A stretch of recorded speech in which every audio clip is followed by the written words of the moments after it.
One of the most feared times for some parents is going to the hospital, especially when they're doing kind of tests and assessments, especially those tests and assessments that show where your kids are on the developmental chart.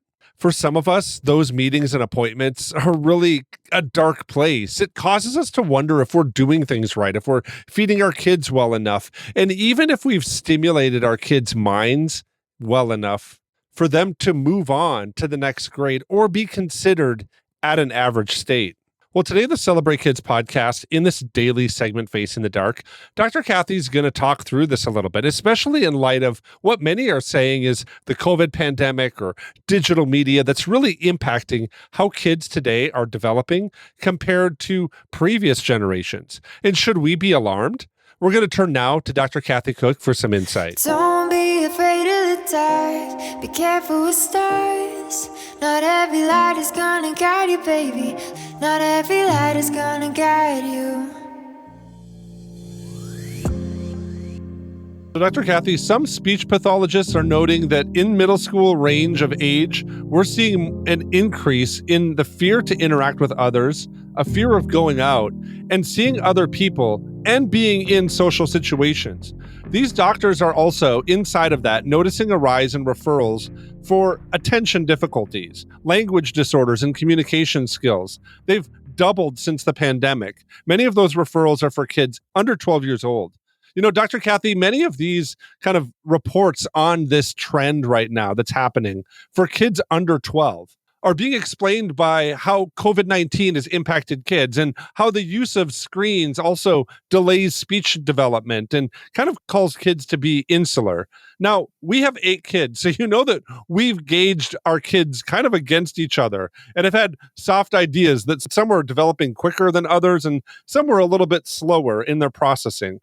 What do you make of these delays inside of society that we're finding, especially when many doctors are noting that there is a rise in these referrals? Yeah, I'm not surprised that there are still a rise in referrals because the pandemic and isolation was real. Can you imagine learning how to speak and read over a device? I can't.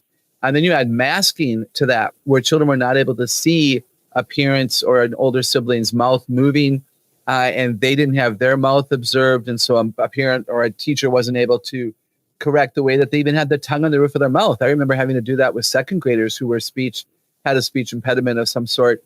So I'm not surprised. I also think we still might have isolation going on at home today, where children are allowed to be in their bedroom. Mom and dad are busy and they're in the den and they're in the man cave, and we're not maybe interacting as a family unit as much as we maybe could be.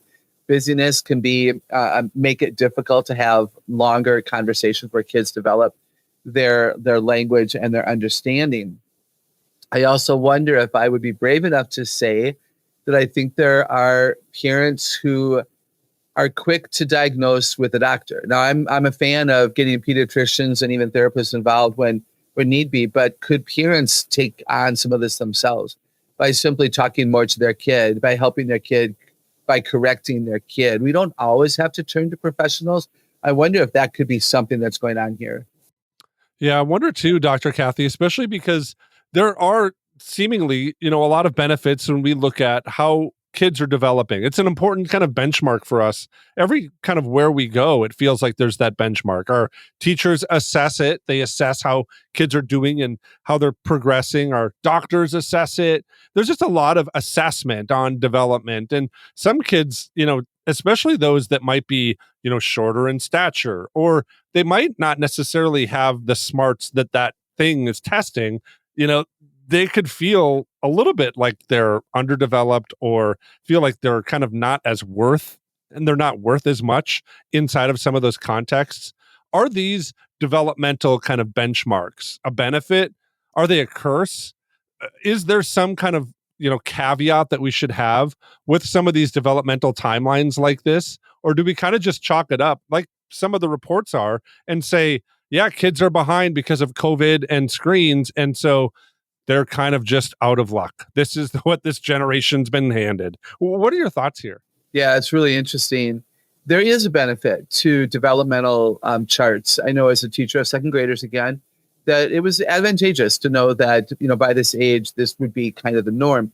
And it's hard for parents to know that. They don't have 20 other 8-year-olds to compare their 8-year-old to. So there can be advantages of that. But I would say because of the COVID pandemic and the isolation and the screens and the masking, the developmental ages and stages will probably never be accurate ever again unless they change the expectation, given the fact that our preschoolers, our toddlers, preschoolers, and young children were exposed to a very difficult learning situation when they were in that developmental stage where those kinds of skills should have been developed. So the academic delay hasn't affected our current middle schoolers, high schoolers, and college students as much, although it even has affected them.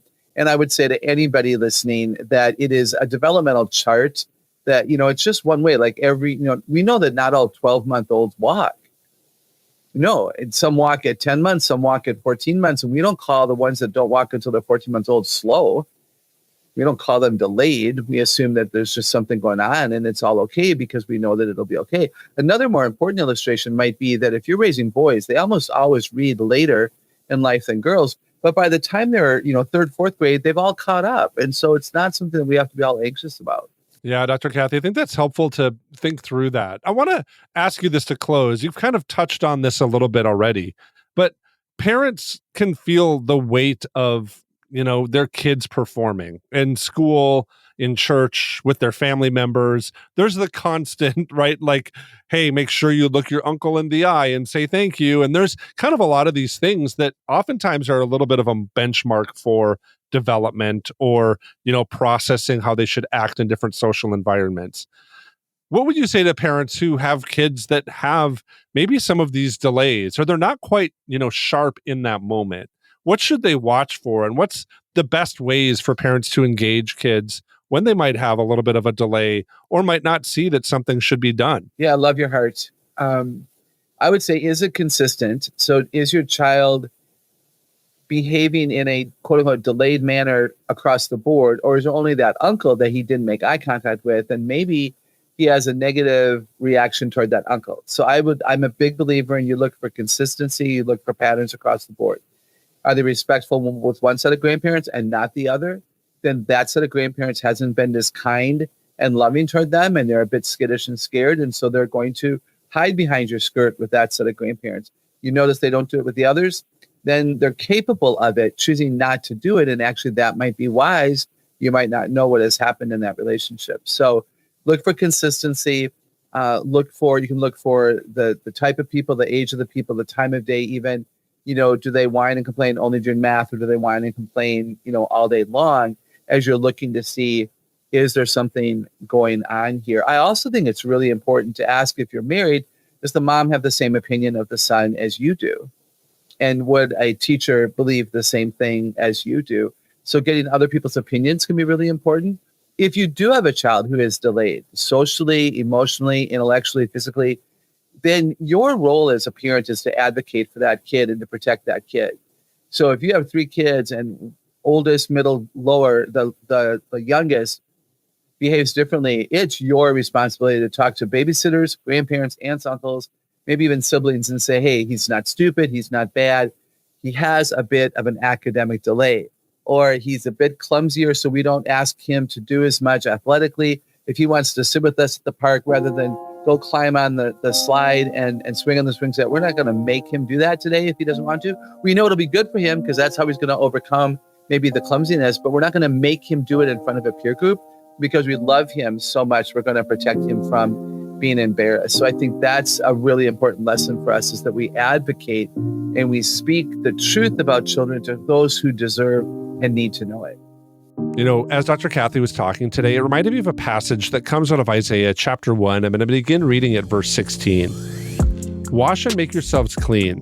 Take your evil deeds out of my sight. Stop doing wrong. Learn to do right. Seek justice. Defend the oppressed. Take up the cause of the fatherless. Plead the case of the widow. This passage comes in the middle of a really powerful reality that Isaiah is unfolding for the nation of Israel. Their sins are weighty and they're really permeating every aspect of Israel. And Isaiah's call here that the Lord gives to him is to call the nation of Israel out of this, to have them work towards a place of being sanctified by the power of God. In fact, that's what chapter 18 to 20 really talks about, that it is God's work that does the work of sanctification inside of us. But all of that said, there's a responsibility that really Isaiah is calling the nation of Israel to, and I think it's a responsibility that he's also calling us to. Sometimes we've stepped into things. We've done something that might not have been right. And it's easy in those moments to kind of look around and just say, oh, there's an excuse for that, or there's a reason that we did that, or here's what I was trying to do, rather than just kind of stopping it and retraining ourselves, our muscles, our mind, the way that we look at the world to do things that are right, that we would seek justice and defend those who need it and plead the case of those who can't plead their case.